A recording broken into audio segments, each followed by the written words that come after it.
दार्जिलिंग के सांसद राजू बिष्टा है हमारे साथ। सर, कितनी तबाही हुई है इस इलाके में?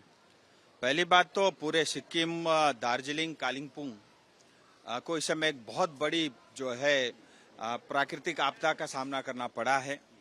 और ये पूरे क्षेत्र की जनता के लिए, हम सब के लिए बहुत कठिन समय है। मैं आपको बताऊं, नॉर्थ सिक्किम में बादल फटता है और उसके करीब करीब जो है 4 घंटे तक बहुत बृहद रूप में जो है तिस्ता का नदी का बहाव बढ़ करके तिस्ता बाजार तक आता है। और यहाँ पे आप स्वयं आपने भी देखा, 50 से ज्यादा घर बहे हैं और लोगों की पूरी संपत्ति उसमें बह गई। और उससे भी बड़ा दुखद ये है कि बहुत सारे लोगों ने अपने जान गंवाए हैं। आंकड़े के मुताबिक सिर्फ कालिम्पोंग दार्जिलिंग जिले की बात करूं, अभी तक जो है 10 डेड बॉडी रिकवर हुई है, ऐसा सुनने में आ रहा है। और क्योंकि मैं लगातार एनडीएफ के जो है संपर्क में हूं, तमाम भारतीय सरकार से लेकर के, राज्य सरकार से लेकर के जितने भी अन्य विभाग है, सरकारी तंत्र है, चाहे वो एनडीआरएफ हो, चाहे एनएचपीसी हो, चाहे नेशनल हाईवे हो, तमाम लोग लगे हुए हैं। हम सब की पहली प्राथमिकता ये है कि सिर्फ मेरे क्षेत्र में, दार्जिलिंग कालिम्पोंग में, आप रंगपू में देख लीजिए, करीब 800 लोग रिलीफ कैंप में हैं। तिस्ता में यहाँ पे जो है करीब 300 साढ़े 300 लोग हैं और मल्ली में भी करीब 150 लोग हैं। यानी करीब करीब 1400-1500 लोग इस समय रिलीफ कैंप में हैं। उसमें 250-300 छोटे छोटे बच्चे हैं।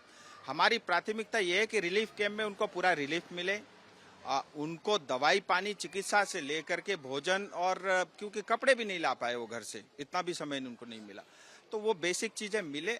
और ये बहुत बड़ी त्रासदी है।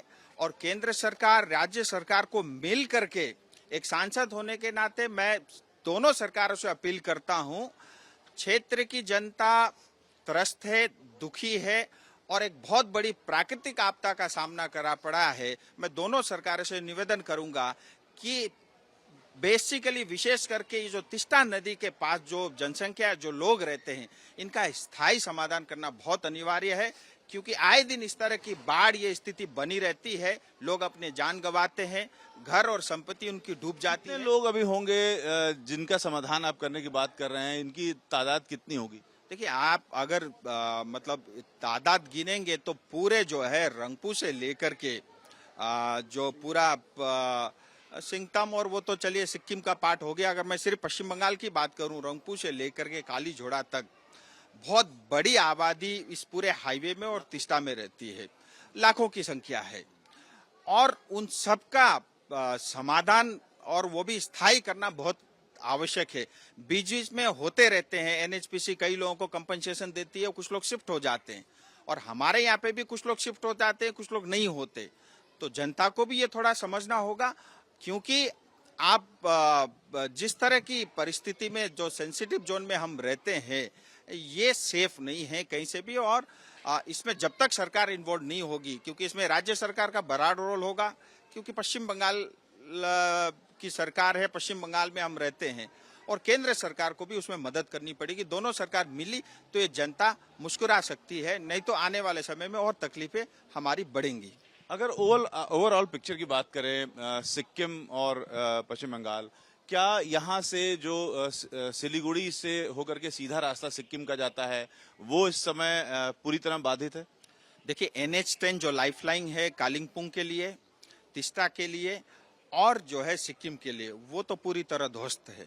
और वो पीडब्ल्यूडी उसको मेंटेन करती है अभी तक, क्योंकि NHAI होते हुए भी पीडब्ल्यूडी को ट्रांसफर किया था, लेकिन वो सक्षम नहीं है। और पश्चिम बंगाल सरकार की पीडब्ल्यू डिपार्टमेंट उसको दोबारा से जो है दुरुस्त करने की न क्षमताएं न कर सकती है।